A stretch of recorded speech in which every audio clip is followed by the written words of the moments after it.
जय श्री कृष्ण मित्रों, लास्ट लेक्चरनी अंदर आपणे लॉस ऑफ बायोडायवर्सिटी एटले के एमना विषयनो एक पार्ट आपणे अभ्यास कर्यो हतो। हवे आजे ए जे विविधतानो नाश थवानो बराबर छे, मुख्य 4 कारणों जे छे एने आपणे ध एविल क्वार्टेट नामनुं शीर्षक आप्युं छे। तो आवा 4 कारणों विषे आपणे अभ्यास करीशुं। तो पेलुं जे शीर्षक छे एटले के पेलुं जे छे ए कारण छे वसवाट नाबूदी। वसवाट नाबूदी।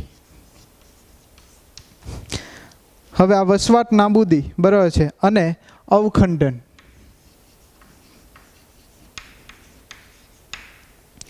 आना द्वारा बराबर छे जातिओनो लोप केवी रीतना थाय। हवे सिम्पल छे, तमने तमारा घरमांथी बराबर छे तमे ज्यां रह्यो छो त्यां कोई कारणसर कोई एम के आ जग्या आखी जे छे ए हवे सरकारने दान करीने त्यां आपणे साफ करी नाखवानी छे। तो तरत ज तमने एवुं थाय के अहींया तो अमे रहेता हता, आ अमारो वसवाट छे, तो अमारो वसवाट छीनवी लेशे तमारे जावुं क्यां? तो आवा बधा प्रश्नो छे एवुं कुदरतनी अंदर आपणे तो ठीक छे दस्तावेज करीने राखीए छीए। હવે કુદરતમાં પ્રાણીઓને ક્યાં દસ્તાવેજ હોય છે? તો કોઈ કારણસર બરાબર છે પ્રાણીઓ હોય કે વનસ્પતિનો જો એમનો વસવાટ છીનવી લેવામાં આવે બરાબર છે એ કોઈ માનવ પ્રવૃત્તિ જેમ કે મેં તમને કીધું કે કેટલીક જે છે આપણે ડેમ બનાવીએ છીએ, રસ્તાઓ બનાવીએ છીએ, આવી ઘણી ખાણ ખોદકામ છે। तो पश्चिम घाट में एमां तमे खाण खोदकाम दरमियान घणी बधी जातो जे छे लुप्त थई गई छे। तो आ एक लुप्त जे जाति थाय छे एटले के वसवाट नाबूदी, एटले के कोई सजीवनो वसवाट जतो रहेशे तो ए ऑटोमेटिक त्यांथी सजीवनी जाति पण लुप्त थाय छे। जेम के एनुं उदाहरण छे एक एमेझोनना जंगलो। एमेझोनना जंगलो, आ वर्षा जंगलो जेने आपणे पृथ्वीनुं फेफसुं तरीके ओळखीए छीए। पृथ्वीનું ફેફસું, લંગ ઓફ અર્થ તરીકે ઓળખીએ છીએ કે જે ખાસ કરીને આપણો એરને ફિલ્ટર કરવાનું મોટું કાર્ય કરે છે। હવે માત્ર માનવીએ પોતાના ઉપયોગ માટે તો એ કયા તો કે સોયાબીનની ખેતી માટે, સોયાબીનની ખેતી માટે બરાબર છે એમેઝોનના કેટલો ભાગ જે છે આ ખેતી કરવા માટે બરાબર છે એને કાપી નાખવામાં આવ્યો। ખાસ કરીને કેટલીક ઝૂમ ઉછેર પદ્ધતિઓ બરાબર છે, આવી બધી પદ્ધતિઓને લીધે બરાબર છે એક જગ્યાએ કૃષિ કરીને ત્યાં મૂકીને ફરી પાછું બીજી જગ્યાએ જવું, તો આમ જંગલો કપાતા ગયા અને આ જંગલો કપાય એટલે કે વસવાટ નાબૂદી થાય, સાથે સાથે કેટલીક જાતિઓ પણ લુપ્ત થાય છે। ખાસ કરીને બીજી જે છે વાત કરીએ તો કે ગૌમાંસ બરાબર છે, ગૌમાંસ આપતા ચરાણ પ્રાણીઓ,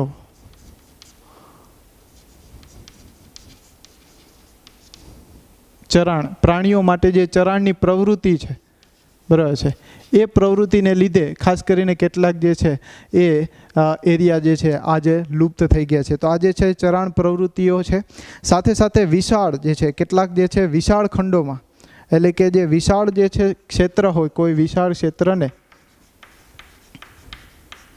નાના નાના ખંડોમાં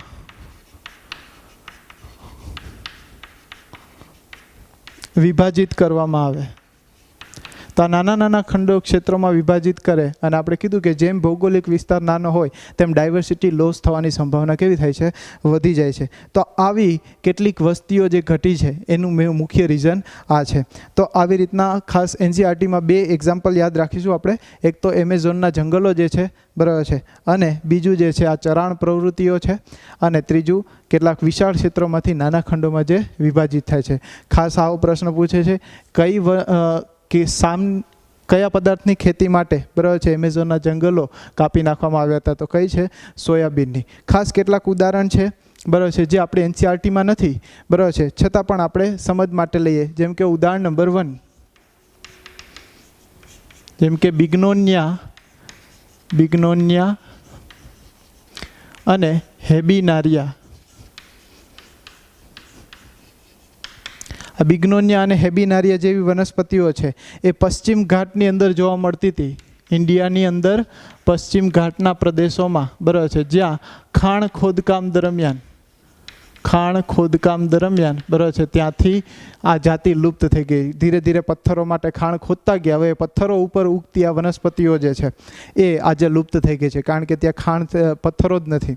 તો આવી જાતિઓ જે લુપ્તતા ધરાવે છે। ત્યારબાદ કેટલીક જે છે બીજું ઉદાહરણ લઈએ તો સિંહની પૂંછડીવાળો વાનર.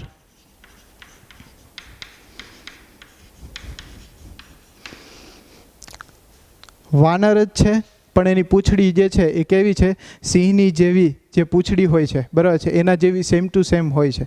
તો આ સિંહની પૂંછડીવાળો વાનર છે, બરાબર છે, એ વાનર પણ એના જે વસવાટ નાબૂદીકરણને લીધે, બરાબર છે, એ ત્યાંથી જતો રહ્યો છે. આ ઉપરાંત સાથે સાથે પતંગિયાની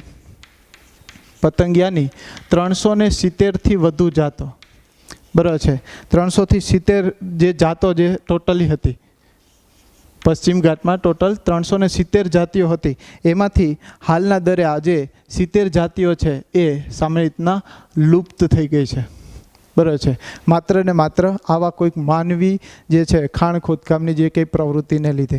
તો આજે કોઈ કારણસર, બરાબર છે, વસવાટ નાબૂદીકરણ થયું અને જેને લીધે, બરાબર છે, એક જે જાતિઓ લુપ્ત થઈ.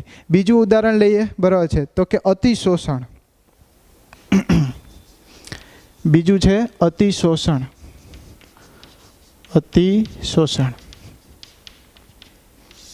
આપણને ખ્યાલ છે કે માનવી એવો છે, લૂચો છે, લાલચી છે, બરાબર છે, એને એક વસ્તુ દઈએ તો આપણે એમ કે આંગળી દઈ તો પોચો પકડી લે છે, એના જેવો છે.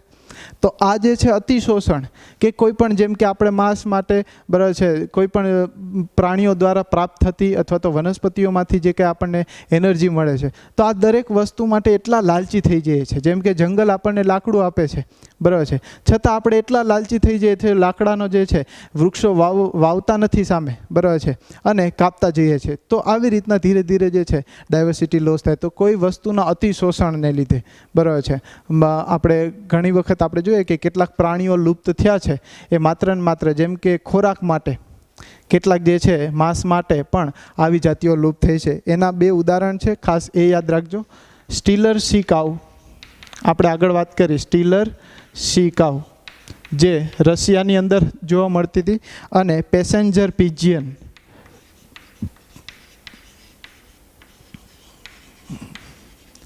આ બંને જાતિઓ હાલ લુપ્ત થઈ ગઈ છે અને એનું માત્ર ને માત્ર જે છે કારણ છે એનો ખોરાક માટેનો અતિશોષણ, બરાબર છે, વધુ પડતું જે છે એને જે કુદરત આપતું હતું એના કરતાં વધારે માનવીઓની લાલસાને લીધે આજે એ પૃથ્વી ઉપરથી લુપ્ત થઈ છે. તો આ બીજું કારણ. પહેલું કારણ કયું કીધું આપણે?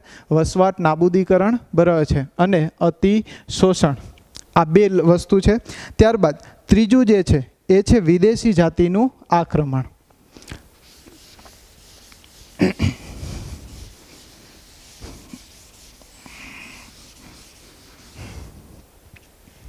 તો ત્રીજા નંબરનું આપણે શું લખશું? ત્રીજા નંબરનું તો કે વિદેશી જાતિનું આક્રમણ. હવે વિદેશી જાતિઓ જે છે કેટલીક જે છે અહીંયા આવે છે. હવે કોઈ કારણસર આવી શકે, જેમ કે આપણે પાર્થેનિયમ છે, આપણે આગળ પણ ભણી ગયા કે પાર્થેનિયમ જેને આપણે ગાજર ઘાસ તરીકે ઓળખીએ છીએ, આ જાતિ ઘઉંની જે આયાત કરીએ છીએ એમની સાથે સાથે, બરાબર છે, એમના સીડ આવેલા અને આજે એ અહીંયા ઇન્ડિયામાં પુષ્કળ પ્રમાણે, બરાબર છે, જોવા મળે છે. તો આવી જાતિઓ છે, જેમ કે કેટલીક જાતિઓમાં આપણે યાદ રાખીશું, બરાબર છે. એક તો છે ગંધારી, જેને નામ આપે છે લેન્ટેના કેમેરા તરીકે ઓળખવામાં આવે છે. આખું સાયન્ટિફિક નામ છે લેન્ટેના કેમેરા, ગંધારી, બરાબર છે. પછી આઇકોર્નિયા,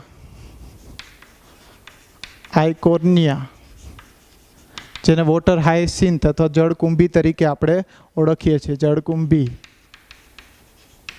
બરાબર છે. ત્યારબાદ કેટલીક જે છે પાર્થેનિયમ, આપણે કીધું પાર્થેનિયમ, બરાબર છે, જેને આપણે ગાજર ઘાસ તરીકે ઓળખીએ છીએ. તો આ બધી જે જાતો છે એ સામાન્ય રીતના વિદેશી જાતિનું અહીંયા આક્રમણ છે. અને આવી જાતિઓ જે છે ત્યાંની સ્થાનિક જાતો, બરાબર છે, કેને લુપ્ત કરશે? તો કે ત્યાંની સ્થાનિક જાતો જે છે, સ્થાનિક જાતોને, બરાબર છે, લુપ્ત કરે છે, સ્થાનિક જાતોને અસર કરે છે, એની સામે, બરાબર છે, બાથ ભીડે છે. તો કેટલાક એના એક્ઝામ્પલ છે, જેમ કે પૂર્વ આફ્રિકાના, બરાબર છે, પૂર્વ આફ્રિકાના વિક્ટોરિયા તળાવમાં,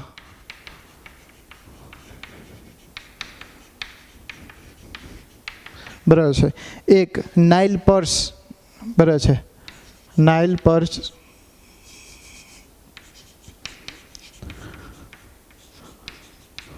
નામની બરાબર છે એક માછલીની જાત છે એ સામાન્ય રીતના દાખલ થઈ તો ત્યાંની બરાબર છે લગભગ સીચલીડ બરાબર છે 200થી વધારે 200થી વધુ કઈ જાતિ તો ખાસ યાદ રાખજો સીચલીડ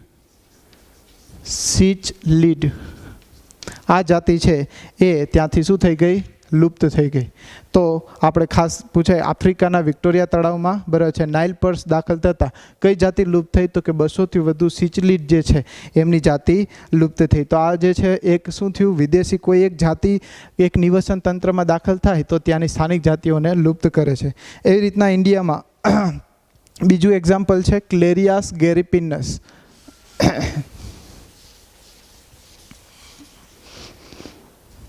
જેમ કે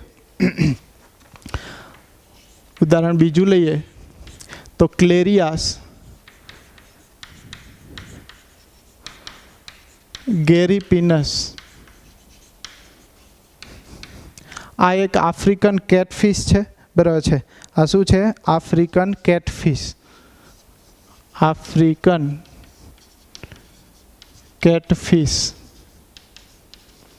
આ જે છે ઇન્ડિયાની અંદર બરાબર છે સામાન્ય રીતના જ્યારે દાખલ થઈ છે તો આ આફ્રિકન કેટફિશ ક્લેરિયાસ ગેરીપિનસ જ્યારે દાખલ થઈ તો અહીંયા જે સ્થાનિક કેટફિશ હતી બરાબર છે એનું ખાસ એનસીઆરટીમાં એક્ઝામ્પલ આપેલું નથી હું એક એક્ઝામ્પલ દ્વારા સમજાવું છું બરાબર છે સ્થાનિક કેટફિશ છે જે ક્લેરિયાસ બરાબર છે બેક્ટેરેકસ તરીકે ઓળખવામાં આવે છે જેને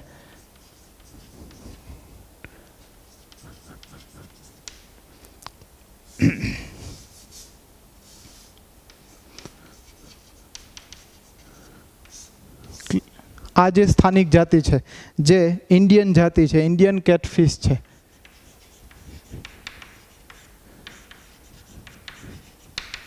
આ જાતિ છે હાલ બરાબર છે લુપ્ત થઈ કોની હાજરીથી લીધે કોની આવવાથી તો ક્લેરિયાસ ગેરીપિનસ જ્યારે એન્ટ્રી કરી બરાબર છે તો એને લીધે બરાબર છે ક્લેરિયાસ બેટ્રેકસ જે છે એ ત્યાંથી કેટફિશ એ લુપ્ત થઈ ગઈ તો આવી રીતના એક જે છે કીધું શું કીધું કોઈ એક જાતિ જ્યારે આવે તો બીજી જાતિનો શું થાય છે લોપ્ત થાય છે તો આ ખાસ આજે આપણે વાત કરી ત્રીજું લક્ષણ વિદેશી જાતિનું આક્રમણ અને હવે ચોથું લક્ષણ છે એ છે સહવિલોપન ચોથું લક્ષણ છે સહવિલોપન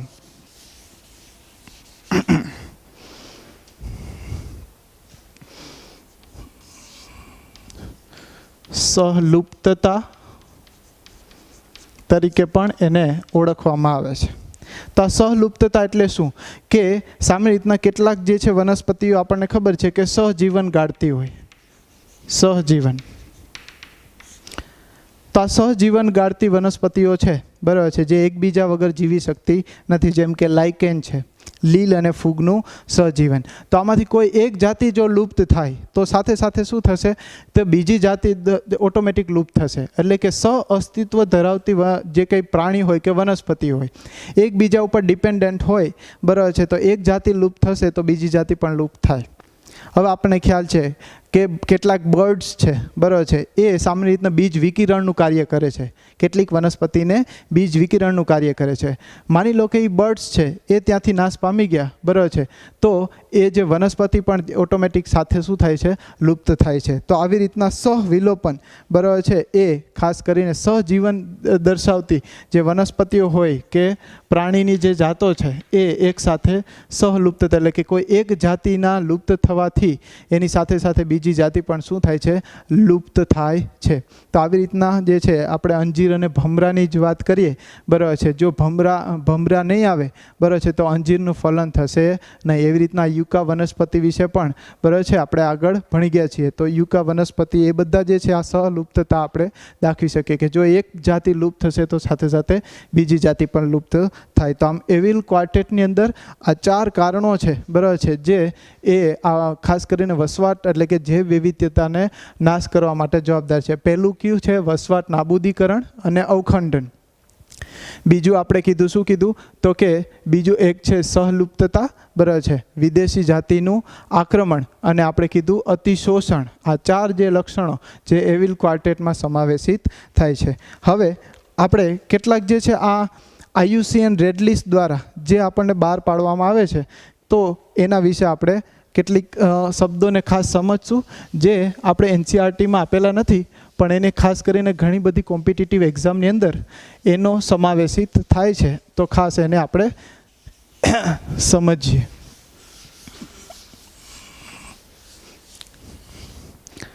રેડી? તો કેટલાક શબ્દોને આપણે સમજવાનો પ્રયત્ન કરીએ. બરાબર છે. પહેલો જે છે એક્સટિંક્ટ.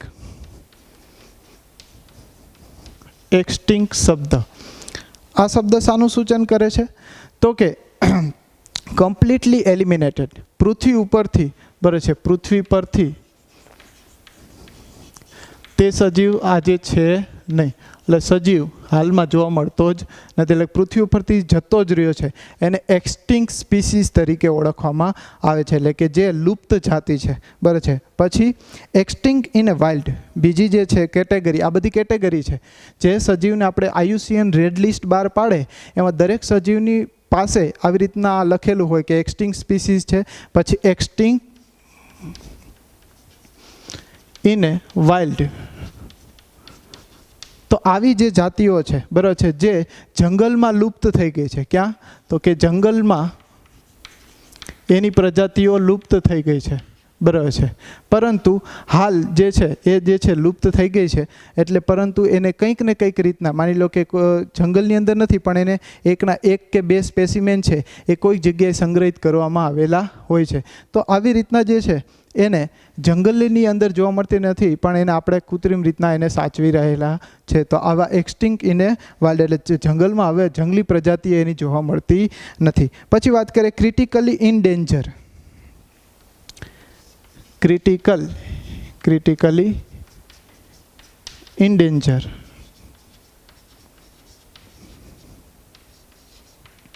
ઇન ડેન્જર સ્પીસીસ, એટલે કે આ જે છે વેરી હાઈ રિસ્ક, એકદમ જે છે વધુ પડતું રિસ્ક છે, ગમે ત્યારે એ જાતિ છે એ લુપ્ત થવાને આરે છે. તો કોઈ પણ સમયે એ લુપ્ત થશે. એટલે આ જે છે હાલ લુપ્ત થઈ નથી, લુપ્તતાને આરે આવીને ઊભી છે એવું કહી શકીએ કે કોઈ પણ સમયે, બરાબર છે, લુપ્ત થવાની તૈયારી છે. તો આપણે કહીશું લુપ્તતાને આરે છે, લુપ્ત થઈ નથી, હજી એ ઓલરેડી પૃથ્વી ઉપર અવેલેબલ છે. પણ એ કોઈ પણ એક મોમેન્ટે આવીને સીધી જ, બરાબર છે, કોઈ એક ફેક્ટર લાગુ પડશે તો એ ત્યાંથી લુપ્ત થઈ જશે. પછી આપણે જે છે નેક્સ્ટ કેટેગરી છે એ છે ઇનડેન્જર.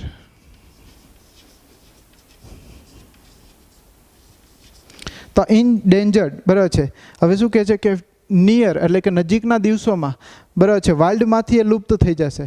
તો કે નજીકના, બરાબર છે, નજીકના ભવિષ્યમાં, બરાબર છે, જંગલમાંથી એ લુપ્ત થઈ જશે. એટલે કે જેની વાઇલ્ડ વેરાયટી છે, વાઇલ્ડ પ્રજાતિ, બરાબર છે, વાઇલ્ડ પ્રજાતિ એ શું થઈ જશે? લુપ્ત થઈ જશે. તો આમ આવી રીતના એને આપણે ઇનડેન્જર તરીકે ઓળખીએ છીએ. પછી નેક્સ્ટ કેટેગરી છે વલ્નરેબલ. તો પ્રેઝન્ટલી, બરાબર છે, આની પોપ્યુલેશન છે એ સફિશિયન્ટ છે જ, પણ માની લો કે કોઈ એક ફેક્ટર જે છે એમાં ઘટાડો આવે તો એ તાત્કાલિક ધોરણે, બરાબર છે, એ પણ શું થશે? લુપ્ત થઈ જશે. તો અત્યારે કોઈ એક ફેક્ટર ઉપર આધારિત રહેલી હોય, બરાબર છે, તો પ્રેઝન્ટલી, બરાબર છે, આની વસ્તી છે એ ઓલરેડી પ્રેઝન્સ છે જ, બરાબર છે, પણ કોઈ એક, બરાબર છે, કોઈ કારણસર એમાં દિવસે ને દિવસે ઘટાડો આવે છે, બરાબર છે, એની વસ્તીમાં ધીરે ધીરે ઘટાડો આવે છે. તો આવી સ્પીસીઝને આપણે વલ્નરેબલ તરીકે ઓળખીએ છીએ. ત્યારબાદ, બરાબર છે, રેર સ્પીસીઝ. રેર સ્પીસીઝ એટલે કે, બરાબર છે, એકદમ ભયને આરે છે, બરાબર છે, નેચરલી સામાન્ય રીતના નાની નાની વસ્તીઓ હોય. શું હોય? આની કુદરતમાં જોઈએ તો નાની વસ્તીઓ ધરાવતી હોય, નાની વસ્તીઓ. જો એ તે જગ્યાએથી જતી રહે તો બીજે ક્યાંય પૃથ્વી ઉપર જોવા મળશે નહીં. તો આવી જે જાતિઓ છે એને રેર સ્પીસીઝ કહેવામાં આવે છે, જે ભાગ્યે જ જોવા મળશે. જેમ કે ગિરનારની અંદર કેટલાક વૃક્ષો છે એ રેર સ્પીસીઝમાં આવે છે. એક પાટલા કરીને વૃક્ષ છે, બહુ રેર છે, તમને ભાગ્યે જ જોવા મળશે. તો આ ઉપરાંત સફેદ કેસુડો છે, બરાબર છે. તો આવા બધા જે છે પ્લાન્ટ્સ છે એ સામાન્ય રીતના ભાગ્યે આખા જે ક્ષેત્રની અંદર 1 કે 2 જ વૃક્ષ હોય. તો આવા વૃક્ષોને આપણે રેર સ્પીસીઝ તરીકે ઓળખીએ છીએ. અને આ જે છે હંમેશા બરાબર છે એનો ભય થવાનો સંભાવના હોય છે, કારણ કે 1-2 જ જાતિ હોય, બરાબર છે. જેમ કે સ્નો લેપર્ડ છે, બરફ પ્રદેશમાં જોવા મળતા દીપડા, હવે એ બહુ ઓછા વધ્યા છે, બરાબર છે. તો એ ગમે ત્યારે લુપ્ત થવાની સંભાવના રહે છે. તો આવી બધી જે સ્પીસીઝ છે જેની પૃથ્વી ઉપર બહુ ઓછી સંખ્યા છે એને આપણે રેર સ્પીસીઝ તરીકે દાખલ કરીએ છીએ. પછી એક શબ્દ છે એ છે ઇન્ટરમિનેટ સ્પીસીઝ. ઇન્ટરમિનેટ સ્પીસીઝ.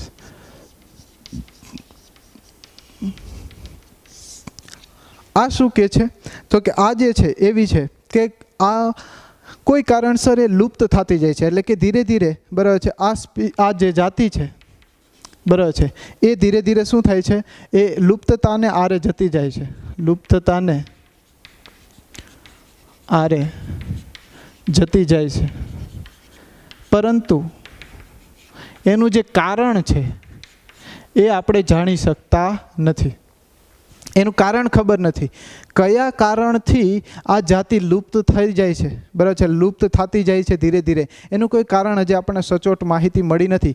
પરંતુ કોઈ તો કારણ છે જેને લીધે એ જાતિ ધીરે ધીરે ઓછી થતી જાય છે અથવા તો લુપ્તતાને આરે જતી જાય છે. તો એવી સ્પીસીઝને ખાસ કરીને જે કેટેગરી મુકાય એને ઇન્ટરમિનેટ સ્પીસીઝ તરીકે ઓળખવામાં આવે છે. તો ખાસ યાદ રાખીશું આપણે એક્સટિંક્ટ્સ, બરાબર છે, જે સંપૂર્ણ પૃથ્વી ઉપરથી શું છે, દૂર થઈ ગઈ છે. એક્સટિંક્ટ ઇન એ વાઇલ્ડ એટલે કે માત્ર જંગલની અંદર, એટલે કે વાઇલ્ડ પ્રજાતિઓ લુપ્ત થઈ છે, પણ હાલ, બરાબર છે, કલ્ટિવેટેડ સ્પીસીઝ જે છે ફોર્મની અંદર આપણે સાચવી છે. ક્રિટિકલી ઇનડેન્જર, બરાબર છે, એટલે કે કોઈ પણ સમયે, બરાબર છે, આ કોઈ એક મોમેન્ટ આવીને એ જાતિ શું થઈ જશે, લુપ્ત થઈ જાય. તો આ ઓલરેડી પૃથ્વી પર છે નહીં, જ્યારે આ જીવંત અવસ્થાએ આપણને જોવા મળે છે. ઇનડેન્જર કે નજીકના ભવિષ્યમાં, બરાબર છે, જંગલમાં આ જાતિ શું થઈ જવાની છે, લુપ્ત થઈ જશે. તો એને આપણે ઇનડેન્જર કહીશું. વલ્નરેબલ એટલે કે કોઈ વસ્તી છે એ સફિશિયન્ટ છે, ઓલરેડી એની વસ્તી છે જ, પરંતુ કોઈ કારણસર દિવસે ને દિવસે એમાં ઘટાડો થતો જાય છે, એ આપણે નરી આંખે જોઈએ છીએ. તો એવી સ્પીસીઝને આપણે વલ્નરેબલ કેટેગરીમાં મૂકશું. અને રેર સ્પીસીઝ જે ખૂબ જ નાની વસ્તીઓ ધરાવે છે અને એની સંખ્યા ખૂબ જ ઓછી છે. હવે કોઈ કારણસર, જેમ કે જે છે એક જીવાત છે, પરભક્ષીઓ છે, અથવા તો વિદેશી જાતિઓ જે છે એને અસર કરશે. કેને? તો કે રેર સ્પીસીઝને. કોઈ પણ જીવાત આવશે અથવા તો પરભક્ષીઓ આવશે, બરાબર છે, તો તાત્કાલિક ધોરણે એ સ્પીસીઝ શું થઈ જશે, ત્યાંથી લુપ્ત થઈ જશે. અથવા તો કોઈ વિદેશી જાતિઓ આવે, વિદેશી જાતિ જો આવે તો એ પણ શું થઈ જાય છે, તાત્કાલિક રિમૂવ થઈ જાય છે. તો આને રેર સ્પીસીઝ અને ઇન્ટરમિનેટ મીન્સ કે એ ધીરે ધીરે લુપ્ત થાય છે પણ એનું કારણ હજી જાણવા મળ્યું નથી. તો આવી રીતના IUCN રેડ લિસ્ટ છે, દર વર્ષે જેટલી જાતિઓ છે, બરાબર છે, એનું એક રેડ લિસ્ટ બહાર પાડે છે જેમાં આવી કેટેગરી આપેલી હોય છે. તો આપણને કેટેગરી ખબર હોય તો આપણે જાણી શકીએ કે આ કઈ કેટેગરીમાં આ પ્રાણીને મૂકવામાં આવે છે. તો આ જે છે બાયોડાયવર્સિટી, જૈવ વૈવિધ્યતા વિશે આજે આપણે વાત કરી. હવે નેક્સ્ટ લેક્ચરમાં આપણે ફરી મળીશું. ત્યાં સુધી થેન્ક યુ સો મચ.